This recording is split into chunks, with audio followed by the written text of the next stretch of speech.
todos. Para quem não me conhece, eu me chamo Aldair Medeiros.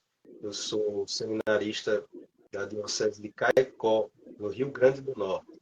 E eu conheci o Marcelo por meio dos EVCs, né, os exercícios da vida cotidiana. Então, durante esse ano, a gente teve um acompanhamento, Marcelo e eu, né, fizemos um acompanhamento.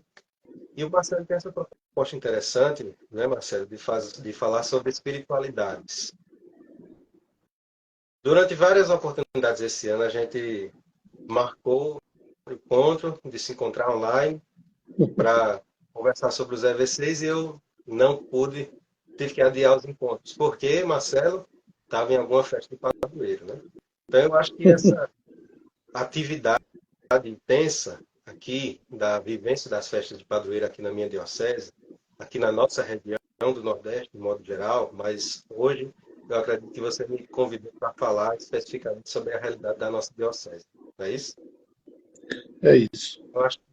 Eu acho que isso lhe trouxe alguma certa curiosidade sobre a espiritualidade das devoções populares, das devoções simples, que é algo tão bonito, é algo tão rico e algo tão presente no cotidiano da nossa eclesialidade aqui no Nordeste.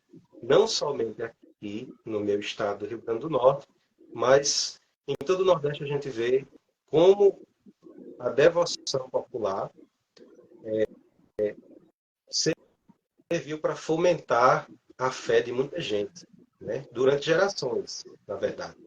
Falando especificamente da realidade da minha diocese, acabei de ver aí que quem acabou de entrar foi o padre Rony, que a partir do próximo dia 31 de janeiro vai ser meu pároco. Então ele também tem alguma propriedade para falar sobre algo que eu vou falar aqui hoje. Não é nossa, estamos fazendo junto. Durante gerações, a gente viu que, resumindo bastante a história, né? A gente vê que durante gerações, um pouco a escassez de padres, um pouco a escassez de sacerdotes aqui na nossa região, permitiu que os leigos assumissem a dianteira na formação litúrgica, na condução da vivência litúrgica nas nossas comunidades. E nós, seminaristas, a gente percebe isso de modo especial. A CNBB sempre nos aconselha, também nos aconselha aos párocos, hoje em dia, continuar com isso, porque, por exemplo, onde não é possível que haja missa no domingo, porque a gente tem realidades de paróquias que tem um padre só para 20 comunidades, 30 comunidades, sei lá, em algum lugar no Brasil pode ser que tenha mais de 40, 50, 60. Existem diversas realidades pastorais no nosso Brasil, né? E é claro que se tem uma paróquia com muita comunidade, com um padre só, às vezes com dois, não tem como ter missa todo domingo em todas as comunidades. Então é necessário que a comunidade se reúna liturgicamente para rezar. A CNBB incentiva, inclusive, que a capela onde não tem missa todo domingo tenha a celebração da palavra, né? Porque é a forma da comunidade rezar, se reunir e crescer juntos em oração. Durante muito tempo, e hoje, de certo modo, ainda é assim, aqui no nosso Nordeste, a expressão, uma das grandes expressões, não posso dizer que é mas uma das grandes expressões de fé do nosso povo são as festas de padroeiro, né? Se reunir para festejar a devoção a um santo específico, a Nossa Senhora, o Sagrado Coração de Jesus, São Miguel, o Divino Espírito Santo, tantos outros santos que nós temos aí no nosso calendário litúrgico. E a gente vê que durante gerações, muitas dessas devoções populares desenvolveram suas idiosincrasias, digamos assim. O que eu chamo de idiosincrasia, suas particularidades. Porque cada povo foi aprendendo a se reunir, foi aprendendo a rezar da sua própria maneira. Aprendendo, de fato, como é o conceito básico da iniciação cristã. Aprendendo de quem já sabe celebrar. Aprendendo a celebrar de quem já celebra. Muitas vezes dos pais, dos avós, dos bisavós, dos tios. Não é raro a gente entrar nas nossas comunidades rurais hoje em dia, eu digo, por exemplo, em relação à paróquia onde eu trabalhei, e vejo gente que diz assim, eu aprendi desde criança, gente com 50 anos, 60 anos de idade, por exemplo. Eu aprendi com 5 anos de idade a tirar uma novena com minha mãe ou com meu pai, né? Então, conduzir uma novena, conduzir uma celebração de um trido, é algo muito precioso para o nosso povo. E a questão da devoção popular, o nosso bispo diocesano aqui de Caicó, Dom Antônio Carlos Cruz Santos, acredito que o Marcelo conhece ele, né? Ele tem uma expressão bonita que fala assim, a devoção popular é como se fosse a soleira da porta. E a gente está na porta para entrar para essa vivência da intimidade com Deus. Mas é preciso muitas vezes transformar a nossa fé mítica numa fé mística, né? Existe a diferença da fé mítica, que é a fé na coisa, a fé no objeto, a fé naquilo que faz milagre, na fé mística, que é a fé de Deus que age na nossa história e como a gente consegue ver o sinal de Deus naquele objeto, naquela imagem, naquela festa do padroeiro. Então, esse momento de devoção popular é uma espécie de, é como se fosse a soleira da porta. É o momento que a gente começa a se aproximar de Deus. É um momento, inclusive, para quem não tem vivência de fé, porque o que a gente mais vê nas nossas festas de padroeiro são as igrejas cheias, muitas vezes de gente que só participa da vida de fé da igreja naquele momento. Então, é um momento, sim, de capturar, é um momento de tocar os corações. E isso é uma riqueza espiritual, mas também uma riqueza cultural aqui, que não é somente nossa, mas que é muito forte aqui na nossa região, especialmente aqui na nossa diocese de Caicó. Então, eu queria, Marcelo, falar um pouco sobre 3 realidades específicas aqui da minha diocese. 3 realidades que têm um pouco a ver comigo. Como eu disse a você, a devoção popular não é uma coisa somente de festa de padroeiro. Mas as festas de padroeiro, elas são, digamos assim, um dos ápices da vida de fé do nosso povo potiguar aqui do Seridó. Então, eu queria falar, como a nossa live hoje é um pouco breve, sobre 3 festas de padroeiro que, de certo modo, eu tive mais contato com 2 este ano, e uma eu já conheço desde criança, que é a festa da minha paróquia de origem. Então, eu queria falar sobre a festa de Santana, que é a festa da Catedral de Caicó, que é a padroeira da diocese, a padroeira da cidade de Caicó, e é a nossa maior festa em termos de participação, né, aqui na nossa diocese. Queria falar um pouco sobre a festa de Nossa Senhora das Graças, lá na paróquia de São Sebastião, Nossa Senhora das Graças, em Florânia, que é uma cidade a paróquia onde eu trabalhei durante esse ano, de 2023, onde fiz meu estágio pastoral.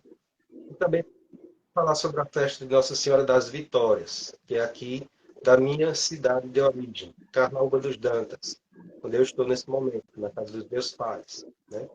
Nós temos aqui na nossa cidade a paróquia de São José e a festa dedicada a Nossa Senhora das Vitórias, com um santuário também dedicado a essa devoção mariana, né?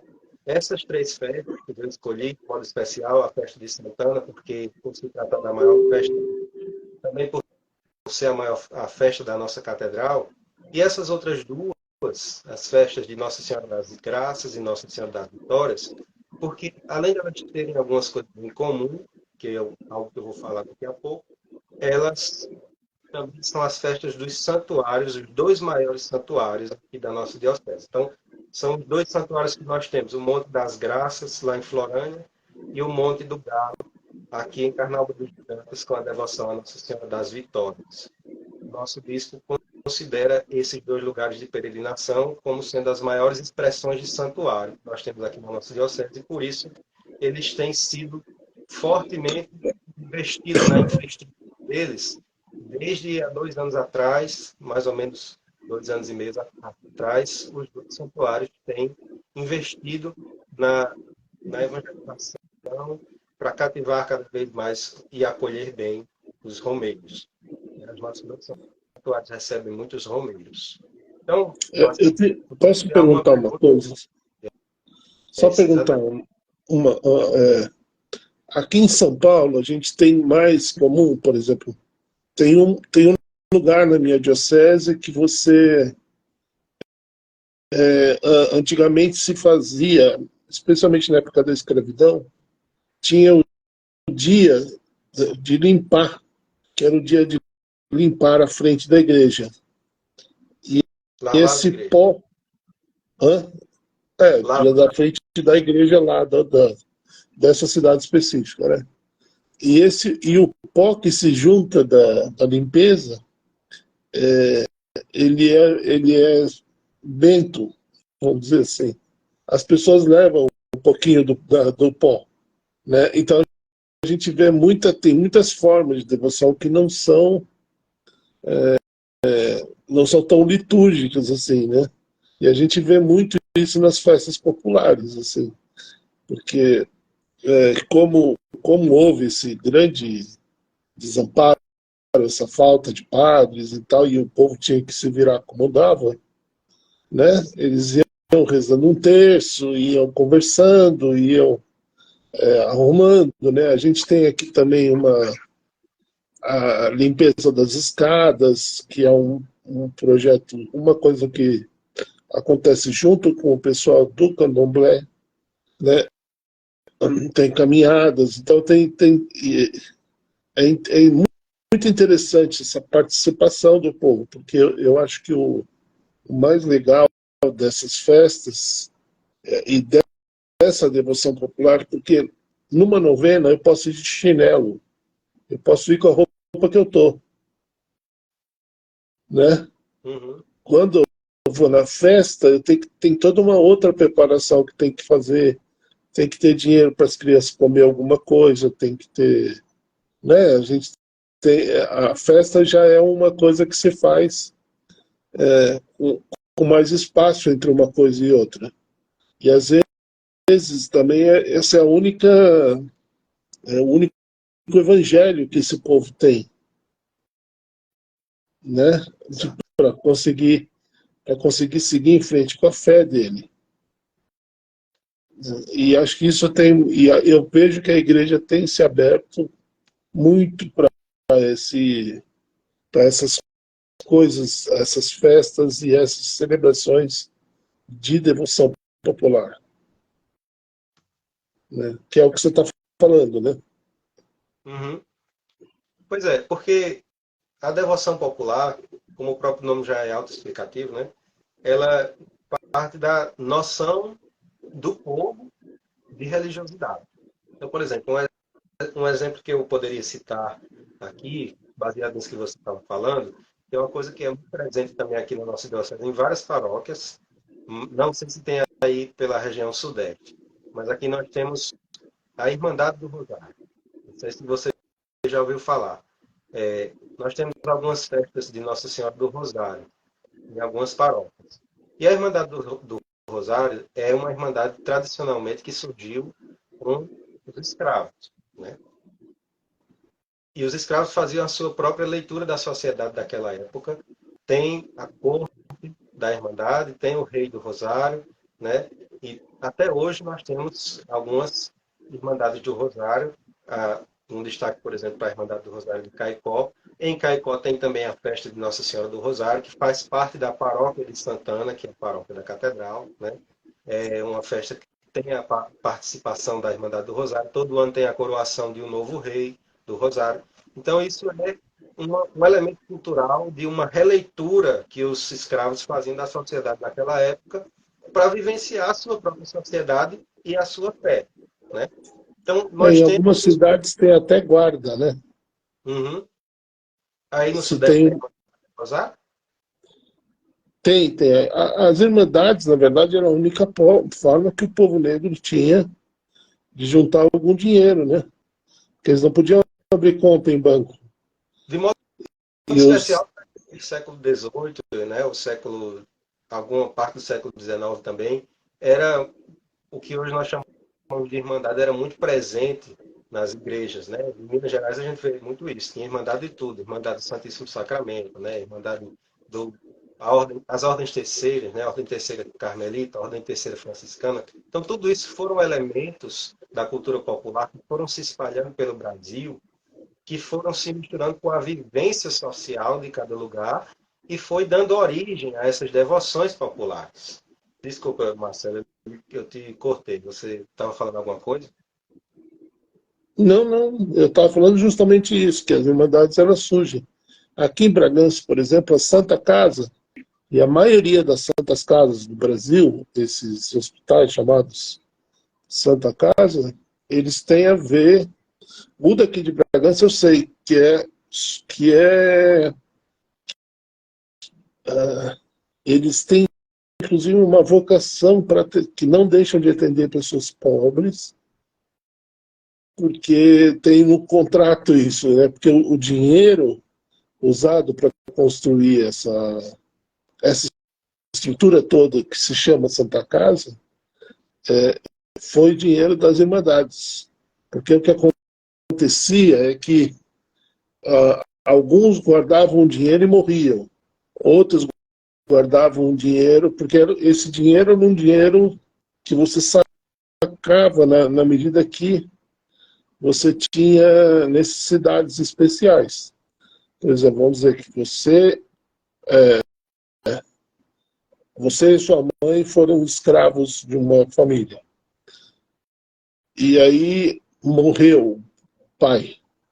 E aí você ficou vendido para uma irmã e a outra para o outro irmão, e aí tiver que separar as famílias. Então, e às vezes nem isso, às vezes a mulher abandonava e levava uma escrava que era de dentro de casa e ficava o que não era. Então, para que as famílias não se desunissem, então se comprava a liberdade de um deles, ou dos dois. E eles seguiam pagando depois, né? Mas esse dinheiro acabou gerando, devido à fragilidade da vida dessas pessoas, né? Não que fosse culpa delas isso, né? Mas o fato de ser, então, o escravo tinha 7 anos de vida, previsão. Se o escravo não se pagasse com 7 anos, não valia a pena, né? Então, o que se esperava é que eles durassem 7 anos desde o tempo que comprou. Então, muitas injustiças foram feitas e as pessoas morriam, viviam sempre em uma situação de muita vulnerabilidade por causa da falta de saúde, tudo, né? Então, esse dinheiro foi se juntando, né? E agora, hoje em dia, todo esse dinheiro todas as santas casas são fruto, né, fruto e vocação, que é para atender os pobres mesmo, porque é o dinheiro deles que foi gasto. Por isso que toda a Santa Casa tem aberta sua porta para os pobres poderem ser atendidos. E, na verdade, um pouco tem a ver com o próprio SUS, com a ideia de um SUS, de um Sistema Único de Saúde, né? Quando foi feita a Constituição e foi criado o SUS, um pouco por conta dessa dívida, né, que o Brasil tem com os mais pobres, né, que sempre foram explorados, enfim. Né? Então, acho que, mas, de qualquer forma, o evento feito para a devoção popular, ele é um evento mais democrático, um evento onde todo mundo pode ir, todo mundo pode entrar, né? E eu vejo aqui, por exemplo, na zona rural, você tem pessoas que vão na missa, na celebração, na missa mensal da zona rural, né? Mas não vão na igreja principal, porque não tem roupa para isso, né? Quer dizer, eles têm roupa, mas não se julgam não se sentem bem. Mas E isso, quando tem a festa do padroeiro deles, eles têm muita alegria em preparar, em viver e em receber as pessoas, os visitantes, para as festas do padroeiro que eles organizam. é isso mesmo. Então, isso é bonito, porque não tem, né, se eu for pensar, esses dias o padre Júlio Lancelotti falava que ele fica triste quando vê um Natal tão iluminado, porque nos locais mais iluminados são os locais onde os pobres não podem ir. Né? Então, a festa popular ela tem a ver com verdadeira devoção do povo. É. Né? E aí acontece muito sincretismo, muita coisa que parece meio bagunçada do ponto de vista da doutrina, mas pouco importa, porque eles não estão desrespeitando o santo ou a igreja, eles estão só vivendo, tendo um momento ali alegre, de encontro, de partilha, né? Uhum. Participando com simplicidade do jeito que são.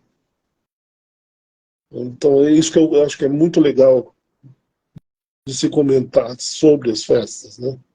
Essa cidade, Porque, Nossa Senhora das Vitórias, eu não conhecia.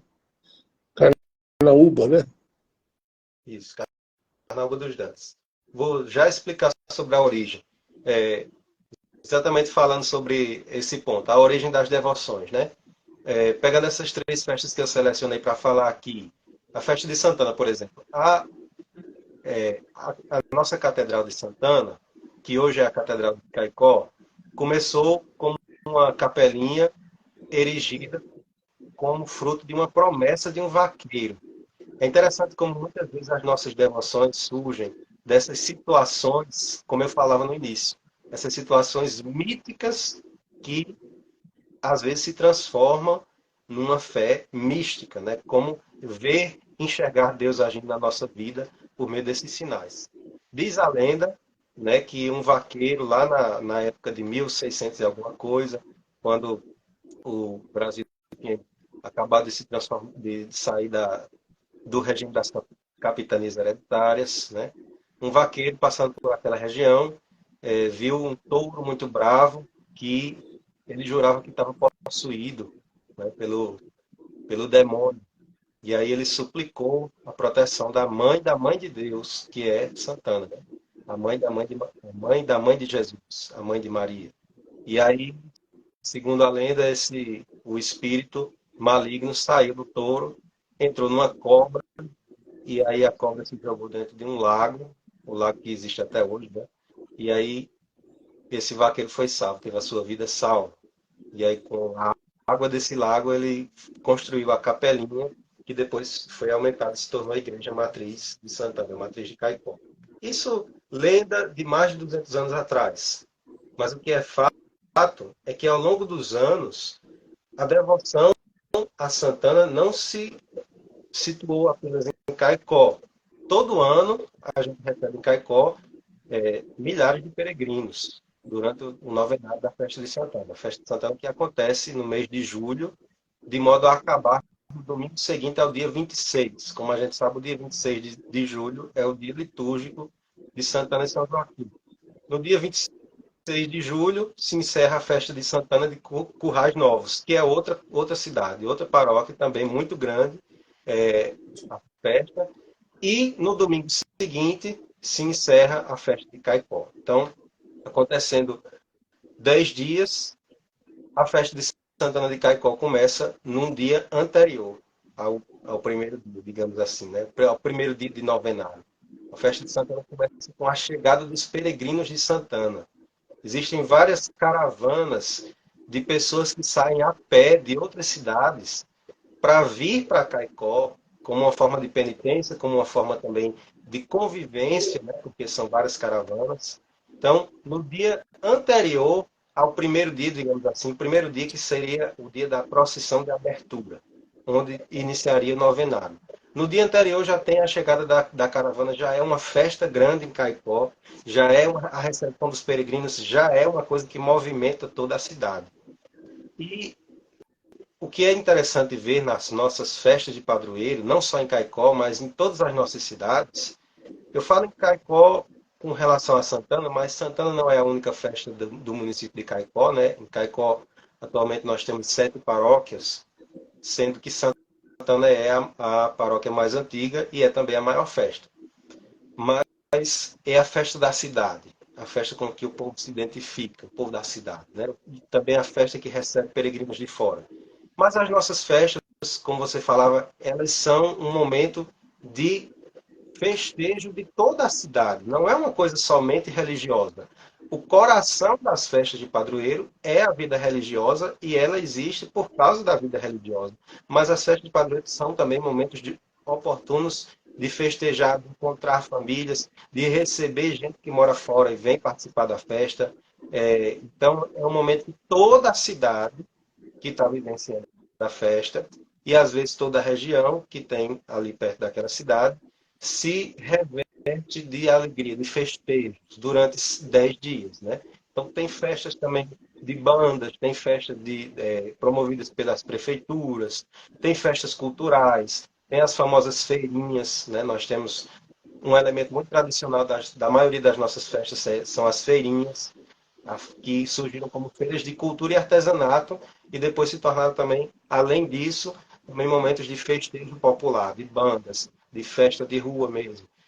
Momento de apresentação cultural da vida e da produção artística, intelectual, cultural e daquele lugar. Então, as nossas feirinhas. Em Caicó, a gente tem a FAMUSE, né, que é a feira de música, feira de artesanato e música do Seridó, que é uma feirinha também bem extensa. E o novenário, que é o coração das nossas festas de padroeiro. Aqui no Seridó, a gente tem, repito, por causa da nossa tradição de celebrar inicialmente sem os padres, nós temos uma vivência de novenas que não são missas. As nossas novenas são paraliturgias. Então é interessante, porque a maioria das nossas novenas tem uma estrutura similar. Algumas novenas têm uma diferença aqui, outra ali, mas a maioria das novenas tem uma estrutura similar. Primeiro, não é uma celebração eucarística. É um momento de louvor, de devoção àquele santo, àquele padroeiro. As novenas têm como características, elas foram inspiradas, por exemplo, na liturgia das horas. A gente vê que as nossas novenas do Seridó, então elas começam: Vinde, ó Deus, em meu auxílio, socorrei-me sem demora. Essa é a introdução da novena. Não é em nome do Pai, do Filho e do Espírito Santo. É uma introdução inspirada na liturgia das horas. Depois tem as ladainhas, tem as invocações, né? A invocação que a gente reza uma invocação ao santo, depois canta um Pai Nosso e uma Ave Maria, depois outra invocação, outra Ave Maria. A terceira invocação, terceira Ave Maria. Como se fossem os salmos da liturgia das horas, né? A gente tem a salmodia com 3 salmos, antes de cada salmo rezamos uma antífona. Então, temos a ladainha do santo, temos momento de incensação, momento de partilha do evangelho, os famosos sermões, né? Antigamente se chamava de sermão. Todo mundo tem um padre convidado. Hoje em dia, nas nossas paróquias, principalmente porque as novenas não são missas, tem se aberto cada vez mais a possibilidade de pessoas que não são sacerdotes também pregarem nas novenas. Então, seminários religiosos pregam, leigos pregam, casais pregam. Esse ano, nós meditamos o ano vocacional na igreja no Brasil todo, né? Então, várias paróquias adotaram esse costume de convidar casais também para pregar nas novenas, né? Então, tem um momento de pregação, depois um momento de comunhão e um momento de bênção do Santíssimo Sacramento. E para muita gente, e até mesmo para o povo que não tem a vivência de fé, muita gente que não comunga, é um momento de aproximação também com aquele momento de aproximação de intimidade com o Santíssimo Sacramento. Então, as nossas festas, praticamente todas, têm esse roteiro nas suas novenas, com alguma alteração aqui ou ali, dependendo da cultura de cada lugar. Mas quase todas as novenas das nossas festas do padroeiro trazem esses elementos que eu falei. E é claro, o hino do padroeiro, que também é um elemento que não pode faltar, né? E você ia fazer alguma pergunta? Eu interrompi, não? Não interrompeu nada, mas eu estava pensando que aqui, tipo, quando a gente vai fazer, por exemplo, caminhada, aqui em Bragança tem muitos grupos. Cada paróquia tem 2 ou 3 grupos que fazem a caminhada de Bragança a Aparecida, que é o grande santuário aqui da região. Então, Peregrinação. são 5 dias de caminhada. Daqui até lá, vamos dizer. Eu acho que é isso. É claro que tem de tudo, né? Tem pessoal que é mais organizado, que tem mais dinheiro, então fica em pousada. Então, mas o pessoal que eu conheço, o pessoal que não tem dinheiro, nem para pagar a pousada. Então, a organização toda, ele fica meio que o ano inteiro fazendo contato nas fazendas onde vai parar, né? Para ver quem é que vai acolher os peregrinos, né? E isso tem também uma coisa muito legal, que as pessoas, eu acho que aí também deve fazer isso, de acolher o pessoal que acolhe os peregrinos para uma noite, prepara uma janta, né? Assim, e a gente não vê muito. Existe todo um trabalho por trás, claro, a gente deixa um dinheiro na casa onde dormiu para pagar as despesas, mas não é um negócio que vai, não é um plano de dinheiro para as pessoas, entendeu? E eu não sei, aí tem isso também tem cidades que vêm de longe ou os peregrinos são Tem, mais de perto? tem caravanas que vêm de longe, tem gente que distribui água, né? Nas caravanas, nas procissões, tem gente que acolhe, recebe em casa, né? Tem gente que dá banheiro para o pessoal tomar banho, fazer. Então, é um momento de fraternidade. As nossas festas de padroeiros, se bem trabalhadas, elas são uma grande oportunidade para trabalhar a fraternidade e o respeito entre as pessoas, né? Porque é como se fosse um grande retiro, que a gente medita sobre um tema. Mas não é um retiro, como, por exemplo, é o retiro inaciano, que a gente faz vivendo em silêncio, mais interior do que exterior. É um retiro vivido de modo festivo. Então, a gente medita na novena, a gente escuta o sermão, a gente escuta a pregação, mas também existe o elemento do reencontro. E esse reencontro não acontece apenas com as famílias que moram distante. O momento da festa de padroeiro é muitas vezes também um momento de reencontro com quem está perto. E a gente tem dificuldade de se reencontrar. É na festa de padroeiro que a gente trabalha a unidade de pastorais, por exemplo.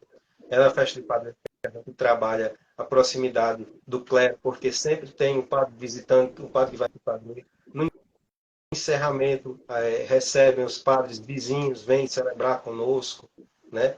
Então é um momento muito propício para se trabalhar fraternidade, para se trabalhar unidade e para se trabalhar solidariedade também. Por exemplo, aqui em Carnaúba dos Dantas, minha paróquia de origem, também assim como lá em Florânia, né, contando um pouco da história desses santuários, esse ano de 2023, o santuário de Nossa Senhora das Vitórias completa 95 anos, aqui, em Carnaúba dos Dantas.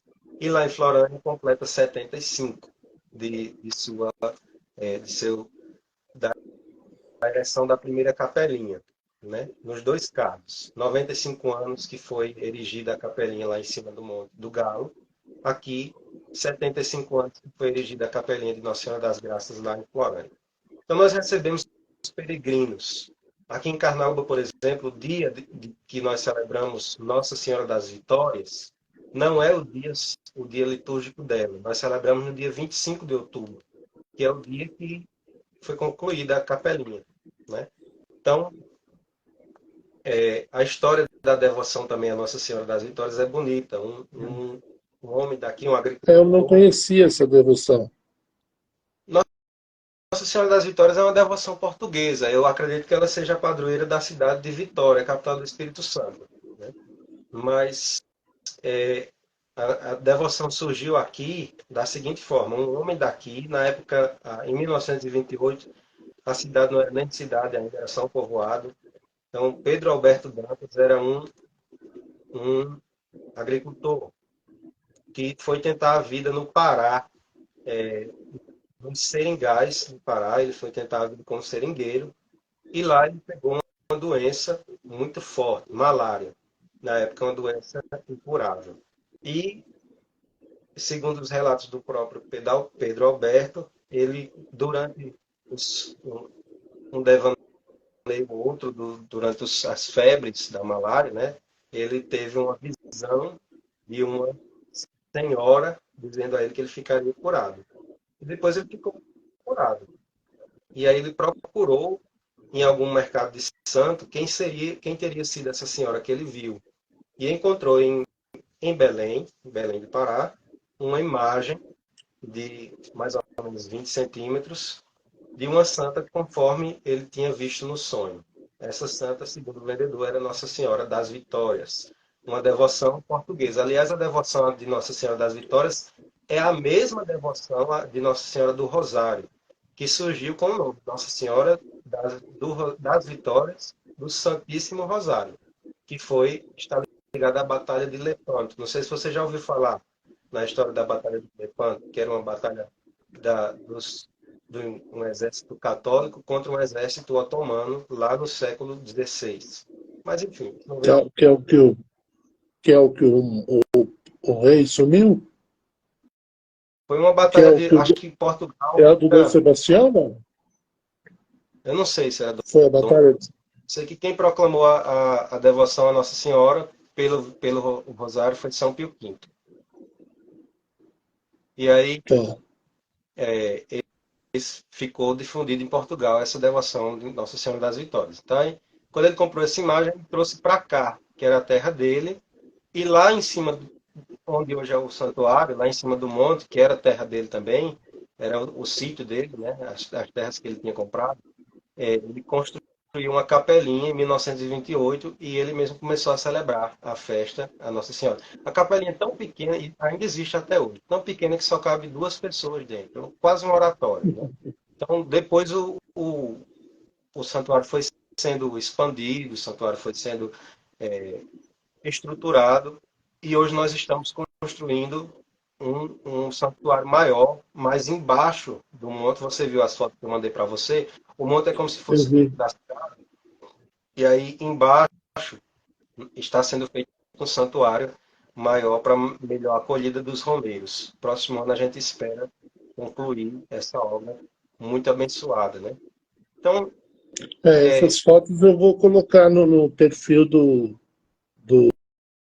Facebook e aqui também, então contando um pouco cada uma das coisas. do mesmo jeito lá em Florânia. Florânia que é uma cidade mais velha do que Carnaúba, só que o santuário é mais recente, né?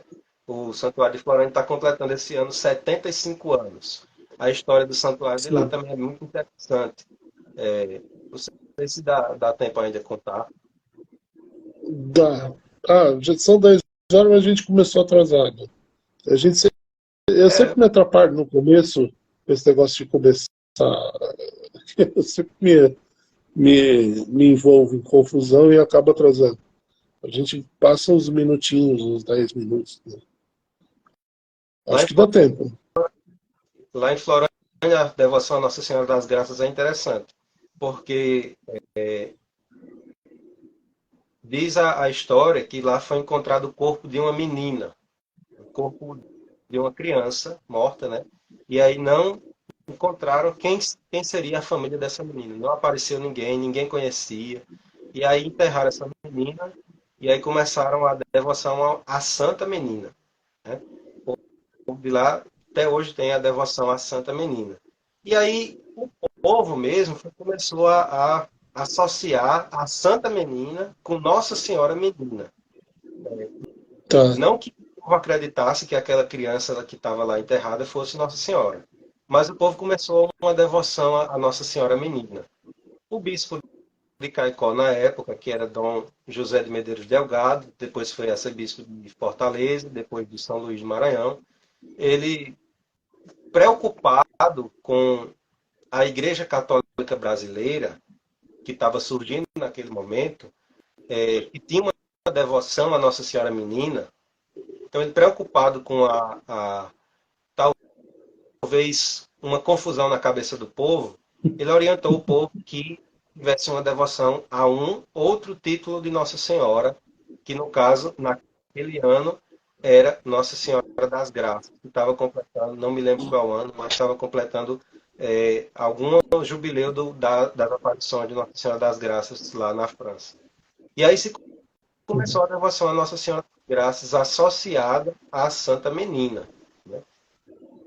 E aí, com o tempo, também o Monte de Florânia foi sendo estruturado. Só que até bem recentemente, o Monte de Florânia era um lugar de peregrinação do povo de Florânia. E o nosso bispo atual, Dom Antônio Carlos, ele percebeu o potencial e nos convidou a paróquia de Florânia a desenvolver aquele lugar e acolher mais os romeiros. Então, esse ano eu tive a oportunidade de trabalhar lá, junto com o padre João Júnior, que é o pároco de lá, nós percebemos como cresceu a peregrinação. Todo domingo na missa a gente vê gente diferente, gente de outros lugares. Então a peregrinação lá tem crescido cada vez mais. E a festa lá, a foto que você postou hoje foi da procissão desse ano. Então é interessante a procissão de flores, porque o povo vai buscar e o monte lá é alto, viu? Mais alto do que o daqui. A subida bem pesada, bem íngreme, dá para subir de carro, mas no dia da procissão o pessoal sobe a pé. Vai lá em cima pegar a santa, porque a festa é celebrada na matriz, desce em procissão, e uma coisa interessante, que é até uma idiosincrasia desse lugar, né, que a procissão, por causa do peso do andor, ela tem que descer rápido. E aí quando acaba o monte, né, o povo continua a procissão rápido. E aí o ritmo da procissão lá é bem rápido. Isso é muito curioso daquele lugar. Então a devoção do povo a Nossa Senhora das Graças, não só o povo de Florânia, mas o povo das cidades vizinhas e da diocese como um todo agora, tem crescido. Então é o desafio dos nossos santuários. O bispo Dom Antônio falou aqui em Carnaúba no dia 25 de outubro, lá em Florânia no dia 27 de novembro, no encerramento das duas festas. Vocês são um povo abençoado porque tem esse dom dos santuários. Por isso vocês são convidados a acolher. Vocês são convidados a desenvolver a capacidade de acolher os romeiros. Porque acolher bem é também evangelizar. Sim. A nossa parte... Sim. Fala. Não, é que é muito legal isso, porque a gente vê isso acontecendo por exemplo, a gente tem aqui a gente tem uma coisa interessante.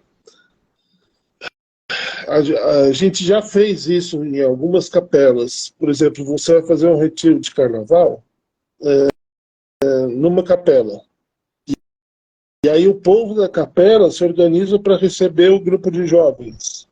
E aí cada um ou dois jovens vão para casas de família das pessoas que moram por ali, e essa família fica responsável de levar eles. Então é muito legal, porque o pessoal adora essas... o ser humano é um ser de interação, né? Não é um ser de ficar sozinho, entendeu? Sem se relacionar com as pessoas. E essas oportunidades são muito bonitas, né? E a gente Sim, pode falar. A gente vê isso na festa de padroeiro de forma macro, mas a gente vê também na atuação pastoral, em algumas pastorais, de forma micro também. Às vezes tem gente que tem timidez de agir em alguma coisa na igreja, mas porque tem um grupo agindo, a pessoa vai lá e age e começa a se desenvolver nessa dimensão de acolhida, nessa dimensão comunitária, né? Então, Sim. sempre uma oportunidade de trabalhar esse tipo de coisa na vida dos nossos paroquianos, trabalhar a acolhida, trabalhar, como eu disse, a fraternidade e trabalhar a espiritualidade que é colhida dessas duas coisas. Então, a devoção popular é uma via de mão dupla. É uma coisa que beneficia os peregrinos e beneficia também quem está recebendo. Eu digo como alguém que vem de uma paróquia de santuário que trabalhou também esse ano em outro santuário, né? É uma coisa muito benéfica para os nossos peregrinos, mas é benéfico para nós também que recebemos, né? Que trabalhamos para acolher. Porque, Fátima, tem uma pessoa, vem evangelizar. E é também evangelizar nós mesmos, né? sim, tem uma pessoa falando, Fátima de Ronaldo. É daqui. Acolher também é evangelizar. E é isso aí. É uma forma das pessoas fazer, porque interagir é evangelizar. Eu sempre me lembro do São Francisco conversando lá com o Frei Leão, que ele falou assim, vamos evangelizar, Leão. Aí ele saiu do São Francisco, brincou um pouco com as crianças, parou para conversar, almoçou numa casa, né? Então, no meio da tarde, vamos para casa porque está ficando tarde e tal. E eu falei, mas a gente não ia evangelizar? E aí o São Francisco fala para ele, se o que a gente fez não foi evangelizar, eu não sei o que é evangelizar. E é isso mesmo, assim, é um pouco sair um pouco dessa ideia, né, porque ainda há muita resistência, né, de algumas pessoas para entrar, para participar das coisas de igreja. É como se elas fossem, como o Papa Francisco falou, né? Eucaristia não é recompensa, nem medalha de nada. Eucaristia é remédio para uma alma doente. Mas aí a gente vê resistência de muita gente a participar das coisas da igreja, mas no momento de festa de padroeiro a gente sempre vê a igreja cheia, né? Então, esse é o momento de atingir o coração daquelas pessoas que não, claro, sem fazer proselitismo, né? Mas esse é o momento de evangelizar mais com testemunho do que propriamente com sermão, aquelas pessoas que não têm vivência cotidiana de igreja. Né?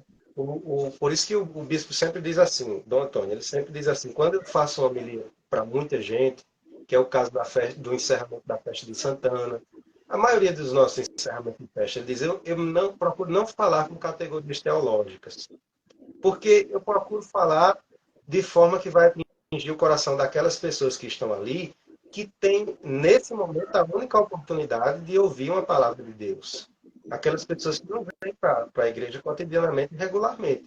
Então, ele cita Vinícius de Moraes, ele cita Chico Buarque, ele cita Fagner, ele cita literatura popular, ele cita tudo que for possível que tenha a ver com o cotidiano das pessoas de fora da igreja, justamente para falar e atingir o coração dessas pessoas nesse momento, porque as pessoas de fora da igreja vieram à igreja, talvez por um impulso cultural apenas, mas é uma oportunidade de atingir esses corações nesse momento que não é só cultural. Até porque se a gente não aprender a fazer isso, se a gente não aprender essa acolhida, não aprender nós não vamos sair dos problemas que estão para vir para nós, como falta de água e calor e todas essas coisas, nós não vamos resolver isso com individualismo, né? A gente só vai resolver isso com comunitarismo. Né? Não é comunismo, é comunitarismo, de viver as coisas de uma forma mais comunitária, mais humanizada, né? E não assim, pirar o meu peixe primeiro, né? Essa ideia de salvar o seu primeiro, isso tudo a gente tem que ir começando, né? E nisso está a criação desses espaço para a gente conseguir ter discursos que não são os discursos de consumismo. Porque, por outro lado, a gente vê também que há um movimento na igreja também de querer uma volta para o passado, não da igreja, mas de pessoas dentro da igreja. Né? Aqui talvez mais, aqui em São Paulo, talvez mais forte, né? Pessoas usando véu, grupos super conservadores e tal.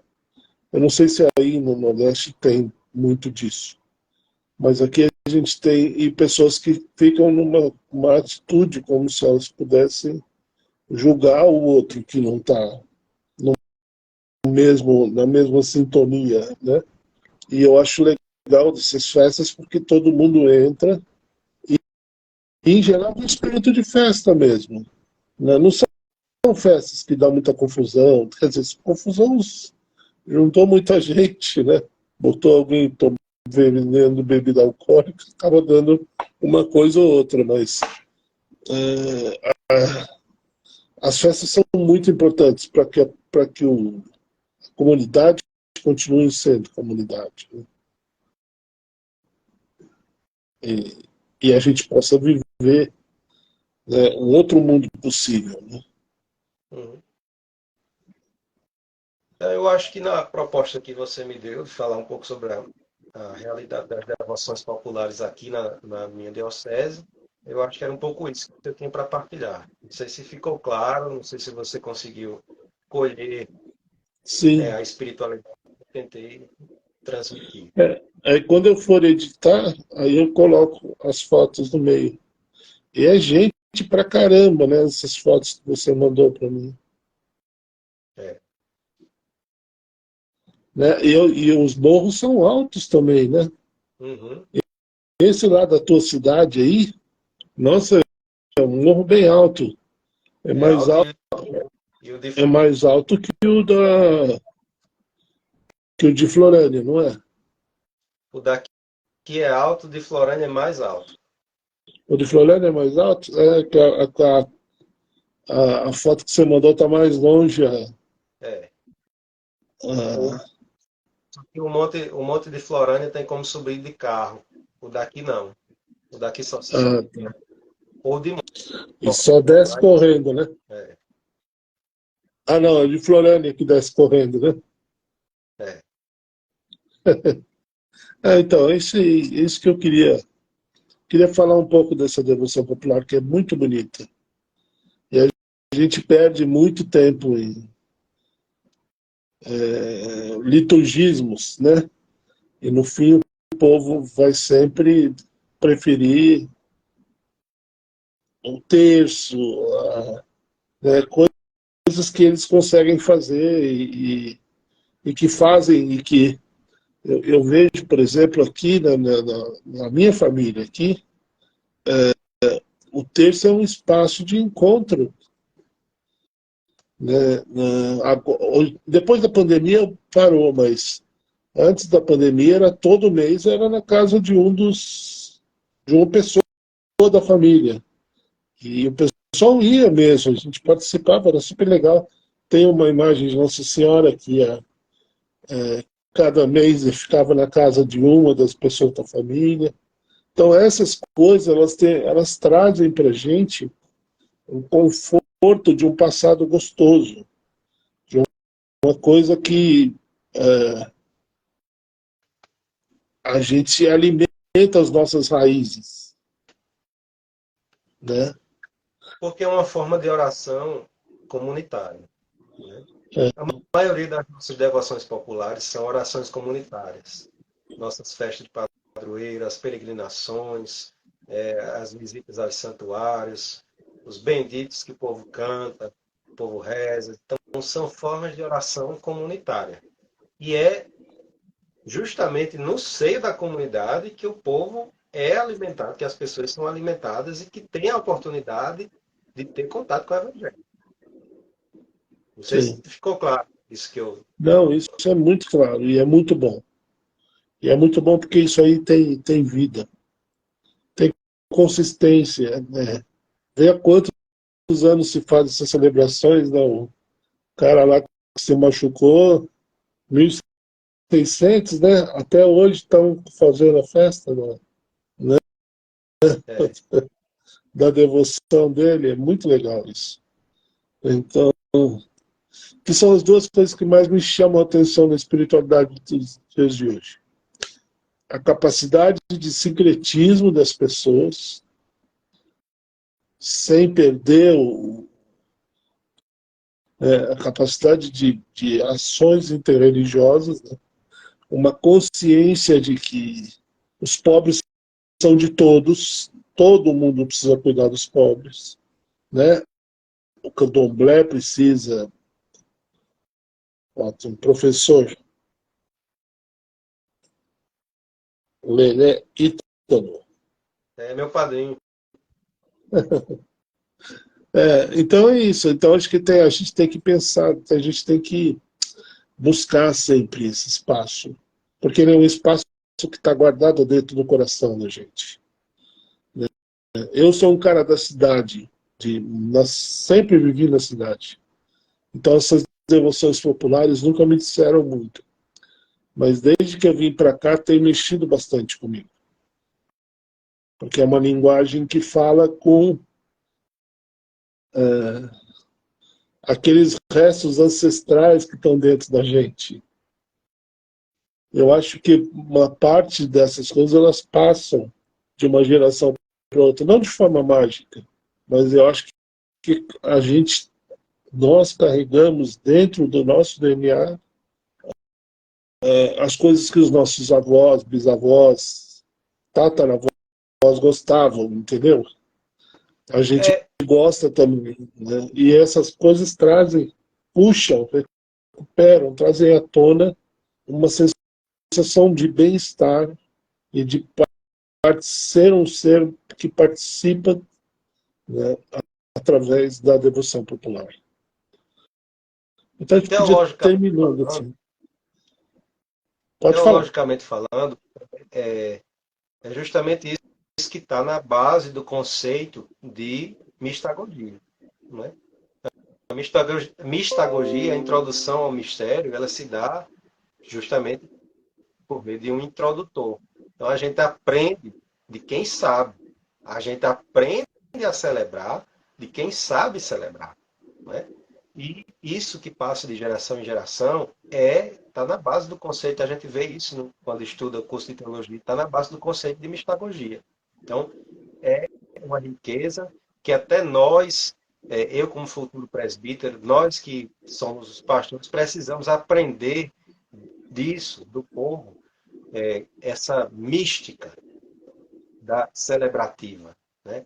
E essa mística tradicional no sentido da tradição que vem aí dos antepassados, que é a forma como eles celebravam, que nós aprendemos e como se relacionar com Deus por meio dessa forma. Então é mais ou menos isso que eu tenho para partilhar. Não sei se você tem mais alguma coisa para colocar. Não, Acho que a nossa live já até passou da hora, né? Já é mais de sim. 10. A gente atrasou também. Mas acho que agora que deu uma hora. Tá bom. Hum. Então vamos nos despedindo. Muito obrigado. Aí a gente a gente terminava os nossos encontros lá, né? Vamos pedir a Nossa Senhora para que interceda junto ao Filho, que o Filho interceda junto ao Pai, e que o Pai nos mande o Espírito, nos ajude a interpretar as coisas que a gente vive e os tempos que a gente está vivendo também, né? Então, Nossa Senhora das Vitórias, Nossa Senhora das Graças e Santana de Caicó, rogai por nós. Então eu agradeço, Marcelo, pela oportunidade também me convidar para partilhar isso com você, pela confiança. E lembre-se sempre que, quando precisar, pode contar comigo.